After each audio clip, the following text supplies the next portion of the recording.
Alhamdulillahi Rabbil Alamin. Innal hamdalillah nahmaduhu wa nasta'inuhu wa nastaghfiruhu wa nastahdihi wa natubu ilaihi min syururi anfusina wa min sayyiati a'malina. May yahdihillahu fala mudilla lahu wa may yudlil fala hadiya lahu. Asyhadu an la ilaha illallah wahdahu la syarika lahu wa asyhadu anna Muhammadan 'abduhu wa rasuluhu وصفيه من خلقه لا نبي بعده. اللهم فصل وسلم وبارك على سيدنا محمد وعلى آله وصحبه ومن اهتدى بهديه إلى يوم الدين. أما بعد. Jemaah sekalian yang dimuliakan Allah Subhanahu wa taala, alhamdulillah kita senantiasa bersyukur pada Allah Azza wa Jalla pada kesempatan di malam hari ini kembali diberi taufik oleh Allah untuk bisa kita sama-sama hadir melaksanakan kewajiban kita sholat maghrib berjamaah. Terlebih hari ini kita juga sudah memasuki bulan Muharram, bulan yang dinamai oleh Nabi SAW sebagai Syahrullah, bulannya Allah Subhanahu wa taala. Tentu kita selalu berharap mudah-mudahan ibadah kita khususnya pada waktu-waktu yang mulia seperti bulan Muharram ini diterima oleh Allah Subhanahu wa taala, dilipat gandakan dan tentunya diistiqomahkan hingga akhir hayat kita, dengan harapan mudah-mudahan nanti di hari kiamat kita termasuk orang-orang yang ditakdirkan menjadi ahli surganya. Amin ya rabbal alamin. Jemaah sekalian yang dimuliakan Allah Subhanahu wa taala, seperti biasa insyaallah pada pertemuan pertama di bulan Juli ini kita akan kembali membahas tentang fikih ibadah, dan hari ini kita akan menyelesaikan pembahasan bab pertama fikih ibadah seputar kitabut thaharah atau bab tentang thaharah, yaitu terkait dengan dimaul mar'ah atau darah-darah wanita yang sudah kita bahas sebelumnya. Kalau tidak salah sebelum Idul Adha sempat kita bahas, yaitu terkait dengan dua jenis darah wanita lain yang belum kita bahas dari 3 darah wanita ya. Dan saya pernah sampaikan ya mas kalian, meskipun ini hukumnya lebih spesifik terkait dengan kaum wanita, tapi kita sebagai seorang ayah atau sebagai seorang suami khususnya itu harus tahu hukum-hukum tentang darah wanita ini, karena ada berbagai macam persoalan hukum yang terkait dengan kita sebagai laki-laki ya. Dan kita sudah bahas bahwa darah wanita yang keluar dari kemaluannya itu ada 3 jenis. Pertama haid, kedua nifas, ketiga istihadah.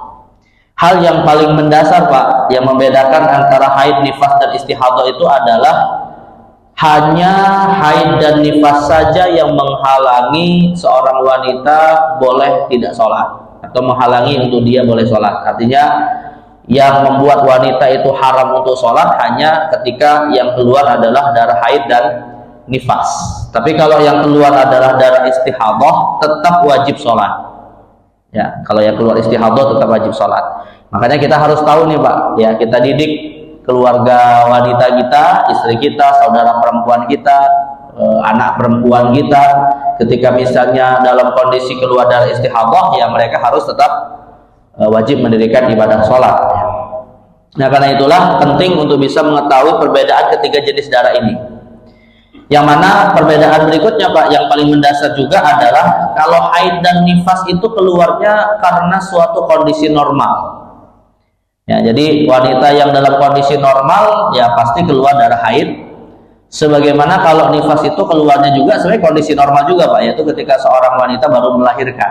Artinya bukan sesuatu yang bermasalah pada fisiknya. Tapi kalau istihadah itu keluarnya karena ada suatu penyakit. Ya. Dan saya pernah sampaikan pada pertemuan sebelumnya, kalau dari sisi bentuk darahnya Pak, darah haid dan nifas itu darah kotor. Ya. Darah kotor itu kalau kita misalnya berbekam, maka darah yang menggupal berwarna gelap itu Pak, kayak seperti itulah darah haid dan darah nifas ya, karena darah kotor. Makanya keluarnya haid dan nifas itu malah menunjukkan wanita itu sehat. Tapi kalau darah istihadah Pak, itu malah darah segar, seperti kita luka tiba-tiba kemudian keluar darah. Atau kalau kita misalnya donor darah gitu Pak ya, nah darah kita yang didonorkan itu kan darah darah sehat sebenarnya kan. Nah maka istihadah itu membuang darah sehat ini secara percuma gitu. Jadi artinya ada kondisi sakit di fisiknya yang malah membuang sesuatu yang harusnya dia perlukan. Nah itu darah istihadah. Kalau kita ingin membedakan dari sisi bentuknya. Nah tapi kalau dari sisi hukum-hukumnya jemaah sekalian, termasuk juga waktu-waktunya. Nah sekarang kita akan melanjutkan pembahasan tentang nifas ya. Nah nifas ini jemaah sekalian, para ulama sepakat tidak ada batas minimal untuk darah nifas, berbeda dengan haid. Kalau haid itu batas minimalnya adalah 1 hari 1 malam. Kurang dari 1 hari 1 malam maka itu darah istihadah.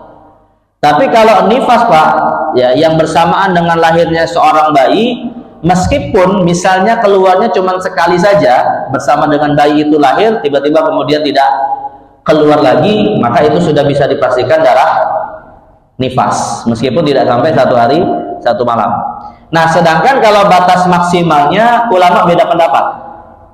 Setelah mereka sepakat dari hari pertama kelahiran sampai hari yang ke-40, semua ulama sepakat itu darah nifas.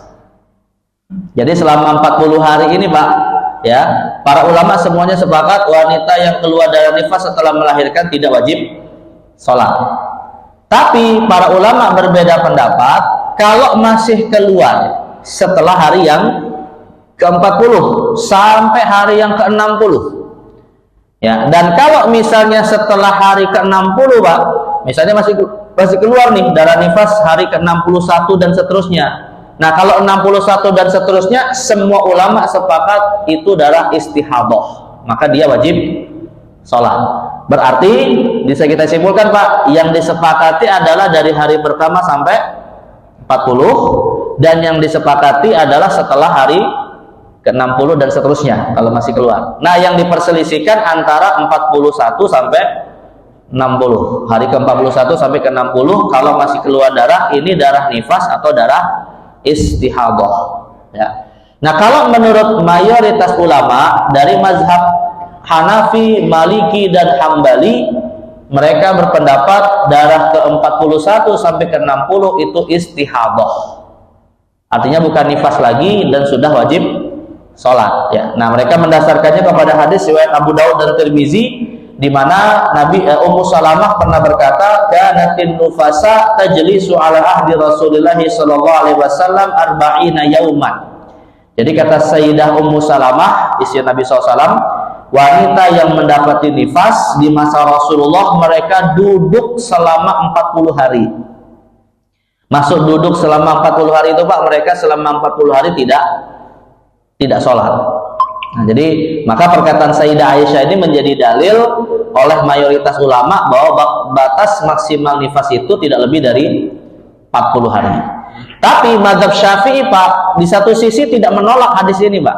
Mazhab Syafi'i menerima hadis ini, disandarkan kepada Sayyidah Ummu Salamah dan kemudian diterima sebagai dalil. Tapi mereka mengatakan itu konteksnya kebiasaan umumnya wanita.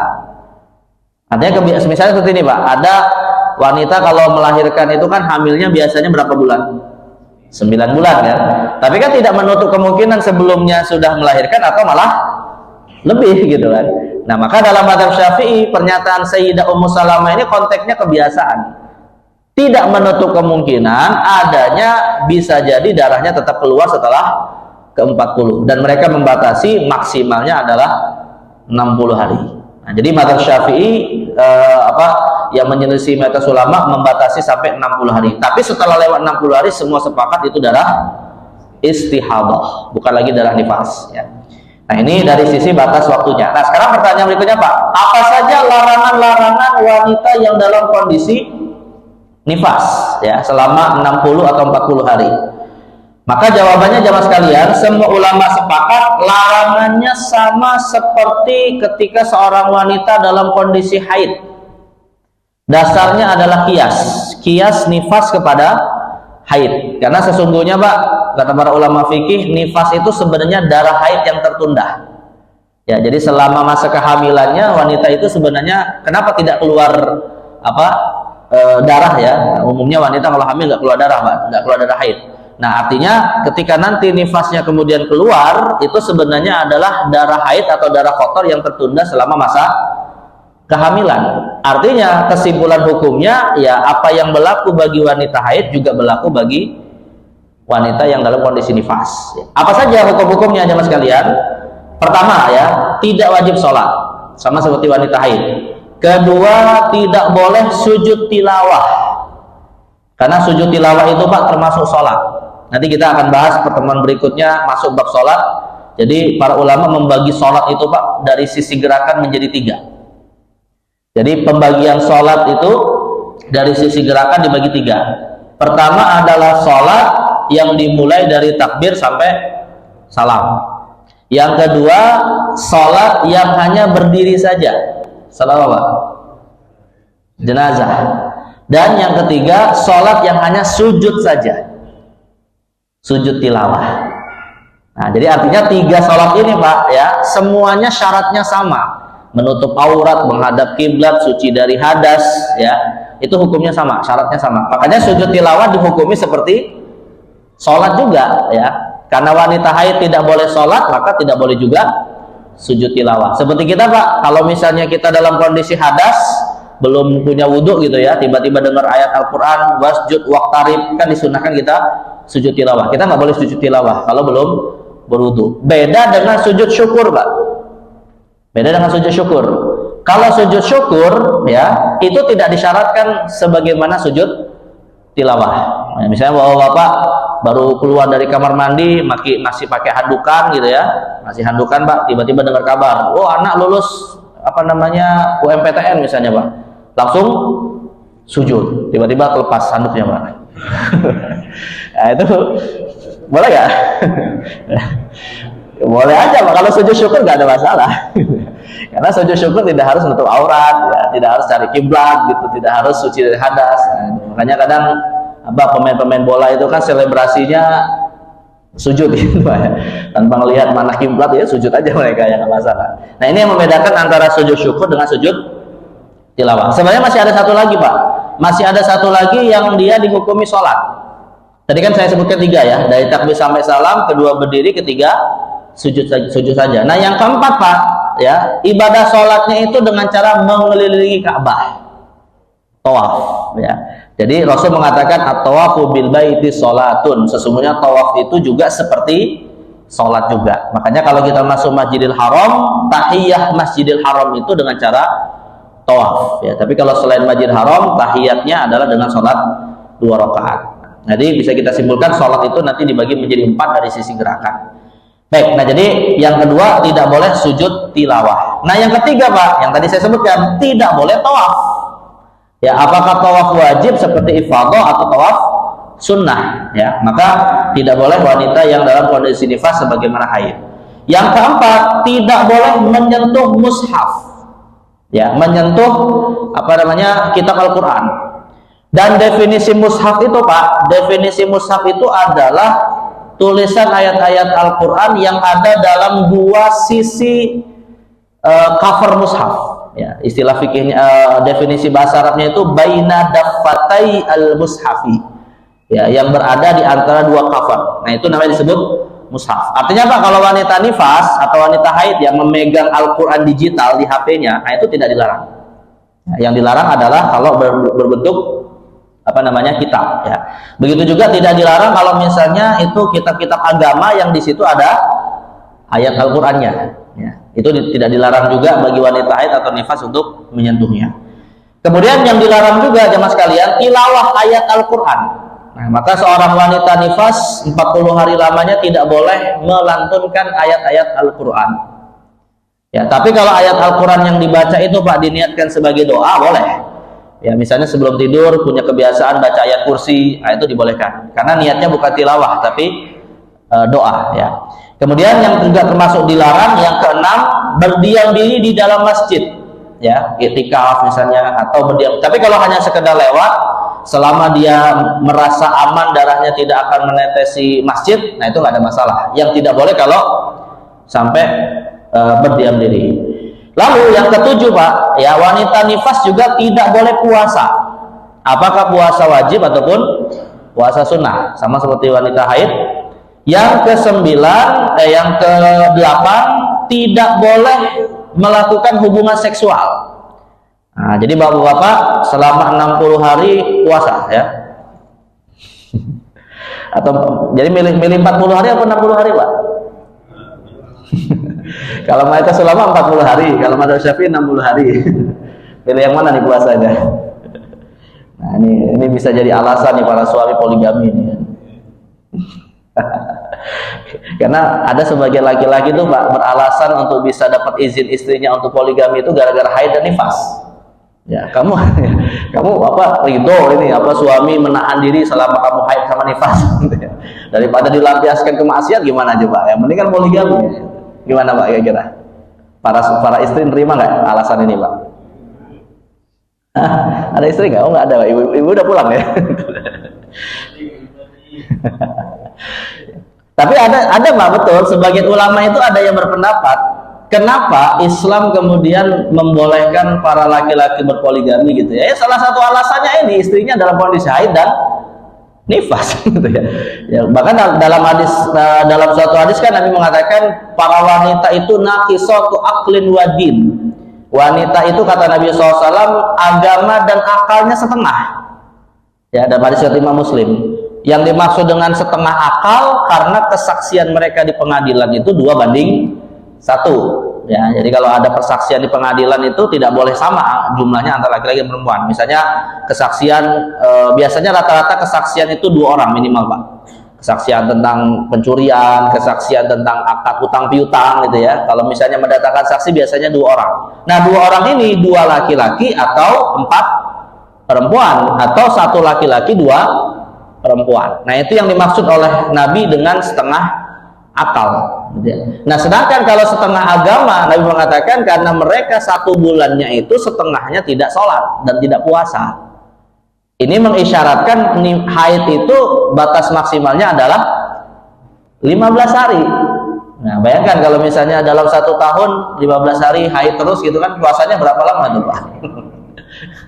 Nah, itu kan lama juga puasa. Ini puasa dalam tanda kutip Pak ya. Paham ya nama definisi puasa maksud saya ya. Ya, tapi kalau misalnya mau bertahan, mau bersabar, tidak poligami bagus Pak, lebih baik ya.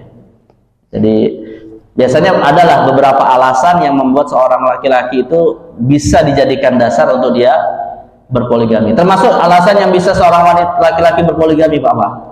Istrinya tidak bisa melahirkan anak, itu juga sebagai alasan. Tapi dengan syarat memang yang tidak bisa melahirkan itu istrinya, suaminya masih ada kemungkinan untuk bisa membuahi rahim dan seterusnya. Baik, nah ini ngomongin poligami panjang nih nanti. Udah kita bahas belum Pak di fikih keluarga? Udah kita bahas belum ya? Nah, nanti ada pembahasan sendiri Pak. Tapi saya tidak ingin membahas trik-triknya Pak ya, karena saya sendiri tidak melakukannya Pak.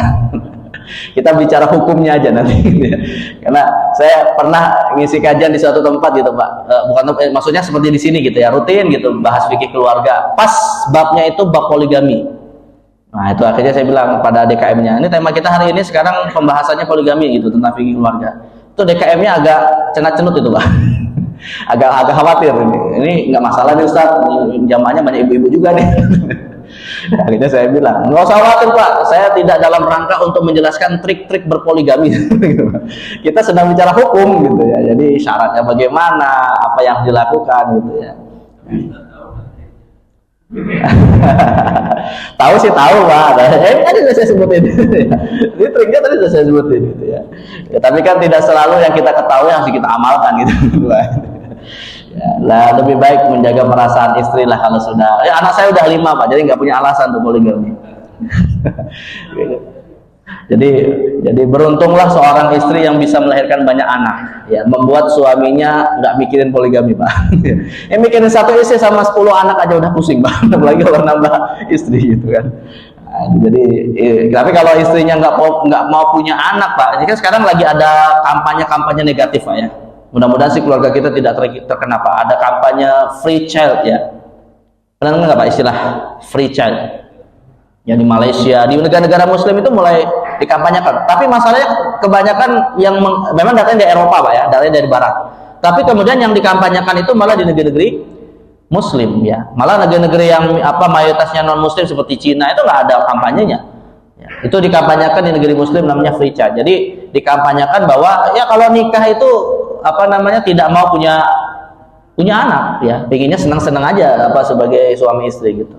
Nah ini kan kampanye yang sangat mengkhawatirkan sebenarnya. Ya. Kenapa? Karena ya kalau sudah tidak punya anak, satu memutus nasab, dan yang kedua hakikatnya sudah menyelisihi apa yang disunahkan oleh Nabi Muhammad SAW. Ya. Baik, nah jadi bersyukurlah yang punya anak, khususnya para wanita nih, bersyukurlah punya banyak anak karena suaminya terhalangi untuk berniat apa Pak? Ya itulah. Baik, nah kemudian yang terakhir Pak, ya, yang ke-9 ya, dilarang dalam kondisi nifas seorang wanita diceraikan. Jadi tidak boleh seorang laki-laki, seorang suami menceraikan istrinya dalam kondisi darah nifasnya belum berhenti. Seperti tidak bolehnya diceraikan dalam kondisi masih haid. Tapi kalau si wanita hamil Pak, istrinya hamil, itu boleh diceraikan. Ya, yang tidak boleh itu seorang wanita tidak boleh diceraikan dalam 2 kondisi saja, Pak. Pertama haid atau nifas. Yang kedua, ini haid dan nifas jadi satu hukumnya ya. Yang kedua adalah ketika dia suci dari haid atau nifas sebelum diceraikan sempat digauli. Jadi di masa sucinya itu, Pak, di masa sucinya sempat digauli, tiba-tiba dia menceraikan istrinya. Nah, ini diharamkan. Tapi meskipun hukumnya haram Pak, kalau terlanjur terucap, ucapan cerainya sah. Jadi secara hukumnya haram, suaminya berdosa, tapi kalau dilakukan tetap sah. Nah ini kalau dalam istilah fikih namanya disebut hukum fasid. Jadi hukum fasid itu Pak, hukum yang hukum akhiratnya berdosa, haram, tapi hukum duniawinya tetap sah. Ya mirip seperti kalau kita Pak sedang melakukan transaksi jual beli di masjid saat dengar khutbah Jumat. Ya, sudah di masjid pas dengar khutbah Jumat lagi, kan double tuh haramnya Pak. Larangannya double gitu kan. Di masjid saja tidak boleh, apalagi saat dengar khutbah Jumat. Ya mungkin bisa jadi Pak kita nggak dapati orang yang bertransaksi secara tradisional, ya jual beli secara transaksi langsung itu mungkin nggak terjadi. Tapi kan hari ini Pak bisa jadi ada orang ya khotibnya lama banget di khutbahnya, akhirnya dia buka lapak, Shopee dan lain-lain, akhirnya check out lalu transfer, mungkin nggak? Kan mungkin dia sampai dengan khutbah Jumat gitu kan, di masjid lagi kan. Nah maka pertanyaannya kalau dia sudah transfer Pak, halal nggak dia menerima hasil jual beli yang dilakukan di dalam kondisi yang dilarang ini? Halal, tapi dia tetap harus banyak istighfar karena dia berdosa ya. Termasuk yang dilarang di dalam masjid itu melakukan transaksi jual beli, termasuk ketika khutbah Jumat disampaikan nggak usah kita transaksi Pak ya, kita mainin kerikil aja kan dilarang ketika khutbah Jumat gitu ya. Nah tapi yang jadi masalah nih Pak, ini termasuk transaksi nggak kalau ada trombol masjid lewat Pak? Kita sedekah termasuk transaksi nggak? Transaksi nggak? Terasa ya. Makanya saya kalau ditanya ya sebaiknya nih DKM masjid nih Pak, ya memang mungkin di satu sisi ada niatan bagus ya, karena orang kalau udah khotib Jumat naik gitu kan udah pada kumpul di masjid, akhirnya biasanya trombol masjid diedarkan gitu kan. Tapi Pak sebaiknya biar jamaah lebih khusus mendengarkan khutbah, itu sudah berhenti trombol masjid itu diedarkan ketika khotib sudah naik ke atas mimbar. Makanya ada di beberapa masjid Pak, ada di beberapa masjid itu ada tradisi yang menurut saya tradisi ini bagus, walaupun ada sebagian orang membid'ahkan Pak, tapi bagi saya ini tradisi bagus Pak. Kenapa? Karena ini masuk wilayah tradisi saja, boleh dan tidak, hukum asalnya boleh ya, tidak bisa dilarang tapi juga tidak dianggap wajib. Apa itu? Ada tradisi Pak di beberapa masjid sebelum khotib naik mimbar, ada yang sholawatan, lalu ada petugas masjid itu yang keliling bawa kantong gitu kan. Ini menurut saya malah lebih baik daripada ketika khotib naik mimbar baru diedarkan trombol masjid tadi gitu ya. Nah jadi akhirnya setelah selesai mereka bersedekah barulah khotib naik mimbar. Nah tapi memang tadi saya tidak ingkari Pak, ada sebagian orang yang menganggap itu bid'ah ya. Kenapa bid'ahnya tadi? Sholat bareng-bareng itu. Sholat bareng-bareng sebelum khutbah Jumat dianggap itu perkara bid'ah karena memang jelas tidak ada contohnya di masa Nabi. Tapi ini kan masuk kategori zikir mutlak. Ya, artinya zikir mutlak itu tidak bisa dilarang, tidak bisa juga diwajibkan. Hukum asalnya boleh. Dan saya pikir ini juga satu metode untuk malah mengantisipasi terjadinya tadi tidak khusyuknya mendengarkan khutbah gara-gara. Nah, apalagi kalau misalnya pas trombol lewat Pak, wah dia mikirin lama dulu buka dompetnya. Mana yang mau dikeluarin kan? 5 menit mikirinnya gitu Pak.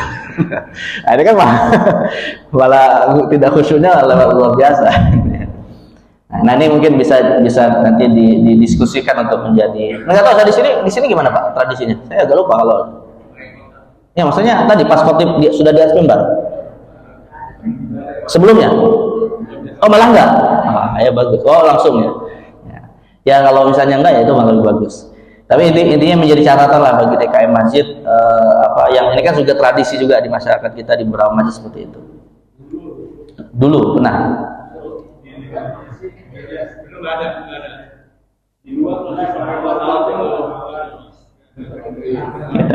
Ya intinya Pak, mau bagaimanapun teknisnya, intinya kalau bisa dihindari khotib Jumat itu khutbah, kita malah fokus dengan yang lain gitu. Apakah itu melakukan kebaikan atau tidak gitu.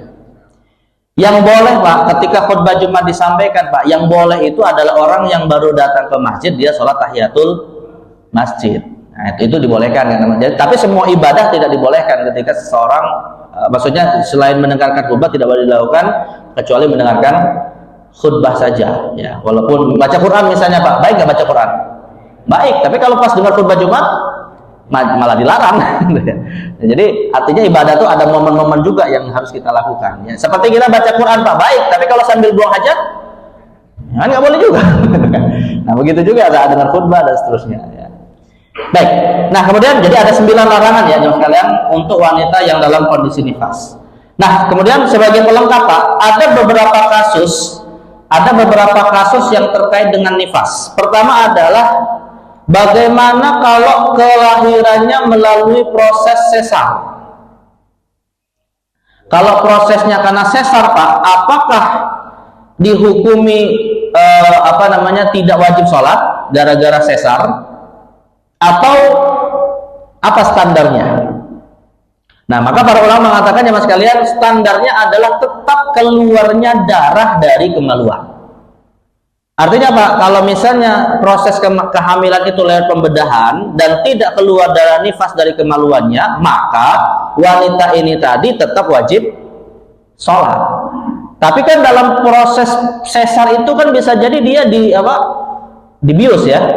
Nah, kalau biusnya sempurna Pak, dalam kondisi wanita ini betul-betul tidak sadar, maka dia tidak wajib sholatnya bukan karena nifas atau karena melahirkan, tapi karena fungsi akal. Jadi seperti orang yang dalam kondisi mabuk atau gila.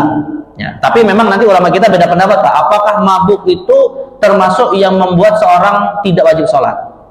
Kalau dalam mazhab Syafi'i mutlak, seorang yang mabuk atau pingsan itu tidak wajib sholat dan tidak wajib qadha. Ya, tidak wajib sholat, tidak wajib qadha. Tapi kalau dalam mazhab Hambali Pak, mereka menghukumi orang yang pingsan itu seperti tidur. Tidak wajib sholat tapi wajib qadha. Ya. Nah, kalau mazhab Syafi'i menghukuminya seperti orang gila, tidak wajib sholat, tidak wajib qadha. Sedangkan kalau mazhab Hanafi Pak, mazhab Hanafi berpendapat tergantung berapa lama pingsannya. Kalau pingsannya itu misalnya sampai melewati 5 waktu sholat, maka tidak wajib qadha. Tapi kalau pingsannya itu kurang dari 5 sholat, maka wajib qadha. Sedangkan kalau mazhab Maliki, pingsannya ini ya, kalau dia kemudian melewati waktu sholat yang dia dalam kondisi pingsan, tidak wajib qadha. Tapi kalau misalnya dia sadar waktu sholat masih tersisa, maka dia wajib sholat. Kalau misalnya belum sempat karena dalam kondisi harus siap-siap tiba-tiba masuk waktu berikutnya, maka dia wajib mengqadha. Nah, jadi dari 4 pendapat ini hanya mazhab Syafi'i saja Pak yang mengatakan wanita yang disesar dalam posisi dia misalnya dibius pingsan, itu ketika dalam kondisi sadar tidak wajib mengqadha sholatnya. Tapi nanti ketika dia sudah sadar Pak, dalam posisi seperti orang sakit, misalnya dia di pembaringan ya, maka sholatnya tetap wajib dilakukan, tapi sholat dalam kondisi berbaring. Artinya yang ingin saya tegaskan Pak, kalau kita misalnya punya keluarga yang dalam kondisi kena musibah disesar, lalu dia sadar, sholatnya tetap wajib, tapi sholat seperti orang sakit, ya. Dalam kondisi sakit itu dia tetap sholat semampunya saja. Nah itu jadi bukan berarti sholatnya tidak gugur gara-gara sesar, kecuali kalau bersama dengan sesar keluar darah nifas. Jadi sekali lagi standarnya itu bukan sesarnya, standarnya bukan lahirnya dari mana gitu ya, tapi standarnya keluarnya darah nifas. Nah itu. Baik, kemudian yang berikutnya Pak, apakah air ketuban yang pecah termasuk nifas? Seandainya Pak ya, walaupun ini sangat kecil kemungkinannya, ada seorang wanita yang melahirkan, darah nifas nggak keluar, tapi bersamaan dengan bayi itu keluarlah apa? Air ketuban. Nah, maka kebanyakan ulama berpendapat air ketuban bukan nifas. Artinya kalau pas lahir bersama air ketuban tapi nggak ada darah yang keluar, berarti wanita ini tetap wajib sholat. Ya. Dan sholatnya kalau misalnya tidak bisa tepat waktu Pak, boleh dijamak, tapi tidak boleh di qasar. Nah ini kaidah nih Pak ya, kaidah penting di dalam masalah jamak dan qasar Pak. Perbedaan antara jamak dengan qasar. Kaidah. Al-qasru lis-safari wal jam'u lid-darurah. Al-qasru lis-safari wal jam'u lid-darurah. Bisa diulangi Pak kaidahnya? Al-qasru lis-safari. Qasar itu karena sebab safar, melakukan perjalanan. Sedangkan jamak itu karena sebab darurat. Artinya Pak, setiap musafir dapat keringanan qasar dan jamak sekaligus. Tapi selain musafir nih Pak, mungkin dapat jamak tapi tidak boleh qasar. Jadi wanita yang dalam kondisi tadi melahirkan tidak keluar darah nifas Pak, termasuk bidannya ya. Ya, bidannya ini kan artinya dia ngurusin proses kelahirannya ya. Misalnya tiba-tiba Pak ada seorang wanita sudah pembukaan ke-10 di waktu maghrib ya, tinggal sekitar 10 menit lagi mau masuk waktu sholat isya ya. Si bidannya belum sholat maghrib Pak, padahal kepala si bayi ini sudah nongol gitu ya. Kira-kira wajar nggak si bidan mengatakan, Bu maaf saya belum sholat maghrib, mau sholat dulu ini mulai udah ngomong gitu ya, kan nggak mungkin gitu Pak, nggak mungkin ya, dia harus membantu untuk proses kelahiran. Nah maka dalam posisi seperti itu Pak, kemungkinan kan dia belum sempat sholat maghrib kan sampai masuk waktu isya. Nah, maka si bidan ini tadi Pak, boleh dia berniat menjamak takhir sholat maghrib dengan isya, tapi tidak boleh qasar ya, karena dia bukan musafir. Nah, jadi bedakan antara jamak dengan qasar, karena ada sebagian di antara umat Islam itu Pak menganggap qasar dan jamak itu sepaket terus. Kalau orang bisa qasar berarti bisa jamak, kalau bisa jamak berarti bisa qasar. Nah itu dua hal yang berbeda. Qasar ada sebabnya, jamak ada sebabnya. Nah kalau qasar sekali lagi itu musafir, kalau jamak karena sebab darurat. Mirip seperti ini Pak, saya kasih contoh lain, misalnya seperti kita misalnya Pak berniat ingin melakukan perjalanan safar ya. Misalnya niat perjalanan safarnya Pak, kita mau naik pesawat, berangkatnya Pak, pesawatnya itu misalnya take off-nya itu misalnya di waktu asar ya, lalu kemudian kita baru siap berangkat dari rumah setelah masuk waktu zuhur ya. Akhirnya kita berpikir Pak, kita menerka, kira-kira kalau saya sampai Bandara Soekarno-Hatta, seandainya nanti saya kejar di sana sholat jamak qasar zuhur dan asar, kemungkinan akan terlambat karena sampai sana bisa jadi langsung naik pesawat. Nah akhirnya kita kemudian mengambil kesimpulan, ya udahlah kalau gitu saya sejak dari rumah mau langsung jamak takdim ya, jamak takdim antara zuhur sama asar. Nah pertanyaannya, boleh nggak dia menjamak dalam kondisi seperti ini Pak, padahal belum melakukan perjalanan, masih di rumah? Nah maka jawabannya boleh dia menjamak tapi tidak boleh qasar karena belum perjalanan dilakukan. Kecuali nih kalau misalnya keluar dari rumah mampir dulu ke masjid Pak, berarti sudah keluar kan dari rumah ya. Nah kalau sudah keluar dari rumah walaupun baru 1 kilo atau setengah kilo nggak ada masalah, tidak mesti menunggu sampai 89 kilo ya. Yang penting dia sudah keluar dari rumahnya, nah disitulah dia dapat keringanan qasar sekaligus jamak. Tapi kalau masih di rumah dia masih dapat keringanan jamak tapi tidak boleh qasar. Namun yang perlu dicatat, niat jamaknya bukan karena musafir Kenapa Pak? Niatnya bukan karena musafir? Ya kan baru di rumah, masih di rumah, belum berjalan. Ya. Berarti niat dia menjamaknya karena apa? Darurat, ya, kedaulatan karena khawatir nanti tertinggal oleh kendaraan yang mau dia tumpangi. Nah, itu. Jadi maka sekali lagi kaidahnya al-qasru lis-safari wal jam'u lid-darurah. Qasar itu untuk musafir, jamak untuk darurat, ya. Nah, itu. Jadi dalam perjalanan di pesawat gimana? Karena pokoknya sekarang kita di bandara itu biasanya kan 1 jam atau 2 jam sebelum harus sudah di masuk pesawat. Betul. Untuk maghrib dan isya pemberangkatan itu pada saat waktu maghrib. Nah, berarti kita pada asar harus sudah di sana. Oke lah, asal mungkin bisa di perjalanan di rest area apa gitu ya kan. Tapi untuk maghribnya kita sudah berangkat di rumah, di maghrib di sana. Berangkatnya di maghrib. Tapi bisa sampai di tujuan karena sekarang pesawat kan 1 jam kenyang. Ya, tergantung perjalanannya. Iya, insya Allah gitu ya. 1 jam, kemarin Jakarta Surabaya 1 jam. Itu sampai di sini masih isya. Apakah itu perlu jamak atau jamak kosor atau jamak biasa bisa? Nah, ini menarik nih Pak. Kalau kita misalnya masih di perjalanan, kita masih di perjalanan nih Pak ya. Artinya kita sudah landing, sudah turun dari pesawat ya di waktu isya. Kita belum sampai ke rumah Pak, mampir dulu ke masjid atau mampir dulu ke rest area misalnya untuk sholat, itu masih dapat keringanan untuk jamak dan kosor. Tapi Pak, kalau misalnya kita niat, ya tadi misalnya karena di pesawat atau di atas pesawat itu di waktu sholat maghrib kan nggak mungkin kita sholat karena tidak bisa menghadap kiblat ya, atau tidak bisa sholat ruku sujud dan seterusnya. Akhirnya kita niat nanti saya mau jamak takhir lah sholat maghrib dengan sholat isya. Tapi Pak, setelah turun dari pesawat, rupanya langsung dijemput oleh yang menjemput kita, langsung dibawa ke rumah. Artinya kan sudah sampai ke rumah Pak, yang tidak lagi berstatus sebagai musafir gitu ya. Padahal tadi kita sudah niat mau menjamak kan. Nah, maka dalam kasus seperti ini Pak, sama seperti tadi sebelum berangkat, sampai di rumah hanya boleh jamak tapi tidak boleh kosong. Tapi kalau ingin dapat 2 keringanan ini sekaligus, ya kita bilang misalnya sama sopir taksi kita atau sama yang menjemput kita, ini sebelum sampai rumah mampir dulu ke masjid gitu ya. Mau sholat biar bisa dapat jamak kosong. Jadi maghribnya itu masih di bandara waktu kita take off. nggak ada masalah Pak, kan itu sudah berstatus musafir.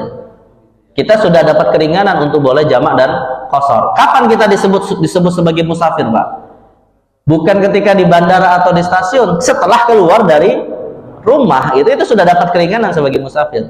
Jadi meskipun kita misalnya sampai di bandara sudah masuk waktu maghrib, ya, yang walaupun kita sebenarnya bisa sholat maghrib gitu ya, meskipun bisa sholat maghrib Pak, tapi kita berniat mau dijamak nanti dengan isya, nggak ada masalah. Artinya kita bisa mengambil banyak pilihan di sini. Bisa kita jamak takdim maghrib dengan isya, ya. Bisa juga kita jamak takhir. Yang penting sudah keluar dari rumah, belum sampai rumah. Nah, itu. Tapi dengan catatan juga Pak, kalau ini tadi kan kita berangkat dari rumah. Nah, bagaimana kalau kita sampai di tempat tujuan, yang mana tempat tujuan itu bukan rumah kita Pak, tapi sudah sampai tempat tujuan, misalnya tempat mertua, menantu, orang tua gitu ya. Nah, maka kalau sudah sampai di tempat tujuan Pak, walaupun itu bukan tempat asal kita, ini tergantung nanti. Tergantungnya begini, kita mau tinggal di sana niatnya berapa lama? Kalau kita sudah berniat saya mau tinggal di situ misalnya lebih dari 4 hari, maka dari hari pertama kita sudah sampai Pak, itu tidak boleh qasar jamak lagi. Ya, kalau sudah berniat mau tinggal di situ lebih dari 4 hari. Ya. Tapi kalau misalnya kita sampai sana Pak, langsung kita berpikir saya pulangnya belum jelas nih. Ya, kalau misalnya kayak mudik Pak, tunggu harga tiket turun gitu ya, kan bisa ada tuslah istilahnya ya. Nah, jadi kadang kita ngira-ngira bisa jadi pulangnya tanggal sekian, bisa jadi pulangnya tanggal sekian. Nanti tidak pasti ya. Maka selama tidak pasti itu Pak, selama berada di sana boleh kita qasar jamak seterusnya. Meskipun lebih dari 4 hari. Ya, misalnya kita di sana itu setelah lewat 4 hari karena nunggu-nunggu tiketnya lagi turun gitu ya. Nah, atau misalnya bukan itu aja sih, misalnya rencana programnya masih belum selesai tapi nggak jelas kapan pulangnya Pak. Walaupun lebih dari 4 hari itu boleh kita qasar jamak. Meskipun sampai seminggu, bahkan 2 minggu, bahkan sebulan, itu nggak ada masalah, boleh qasar jamak. Seperti seperti Abdullah bin Umar Pak, itu pernah qasar salat selama 6 bulan. Ketika perang di Azerbaijan. Nah, yang namanya perang Pak, ada jadwal selesainya nggak? Nah, selama itulah beliau kemudian mengqasar sholat. Tapi dengan catatan Pak ya, kita tulis di sini dengan catatan tempat yang kita tuju itu tadi itu bukan tempat tinggal di mana istri dan anak kita tinggal. Jadi kalau bapak-bapak misalnya punya 1 istri Pak, tapi 1 istri ini 1 di Sumatera, 1 di Sulawesi, 1 di Kalimantan, 1 di Jawa, gitu ya. Nah, maka 4 tempat ini tadi Pak, ya 4 tempat ini tadi itu termasuk kategori tempat asal. Jadi tidak berlaku yang namanya qasar jamak kalau sudah sampai ke sana. Karena di situ. Jadi yang dimaksud dengan tempat asal itu apa? Yang kita sudah tidak boleh lagi qasar jamak ya, itu adalah tempat di mana istri dan anak kita tinggal. Nah, maka kalau kita punya 4 istri Pak, berarti kita punya 4 tempat asal. Ya. Bisa kebayang Pak ya? Ini insya Allah detailnya kita bisa bahas nanti dalam bab fikih musafir ya. Baik, mungkin ini yang bisa saya sampaikan Pak, karena sudah waktu Isya ya, kita cukupkan. Mudah-mudahan memberi tambahan wawasan kepada kita semua. Dan terakhir mungkin sebagai penutup Pak ya, kesimpulannya sih intinya sekaligus kita tutup pembahasan fikih thaharah. Kesimpulannya adalah apapun kondisi di luar haid dan nifas, maka itu adalah istihadah. Jadi apa yang sudah kita bahas kemarin, bab haid dan hari ini bab nifas, maka kalau tidak terikat dengan kaidah-kaidah haid dan nifas, dia masuk kategori istihadah. Dan istihadah tetap mewajibkan seorang wanita sholat dan dihukumi seperti sholat orang sakit Pak. Artinya ketika dia keluar darah, walaupun di tengah sholat, sholatnya tetap sah. Namun sebelum sholat dia harus menutup kemaluannya. Seperti seorang yang kena penyakit prostat ya, maka dia sholat layaknya seperti orang sakit. Sebab istihadah itu darah penyakit ya. Baik, mungkin ini yang bisa saya sampaikan ya Mas kalian. Mudah-mudahan manfaat bagi kita semua. Dan saya mohon maaf ini izin tidak bisa ikut sholat berjamaah. Saya langsung pamit ya. Mudah-mudahan apa yang kita bahas hari ini manfaat, dan mari kita tutup dengan doa kafaratul majelis. Subhanakallahumma bihamdika asyhadu an la ilaha illa anta astaghfiruka wa atubu ilaik. Wassallallahu ala sayyidina Muhammadin nabiyil ummi wa ala alihi wa sahbihi wa baraka wa sallam. Wassalamualaikum warahmatullahi wabarakatuh.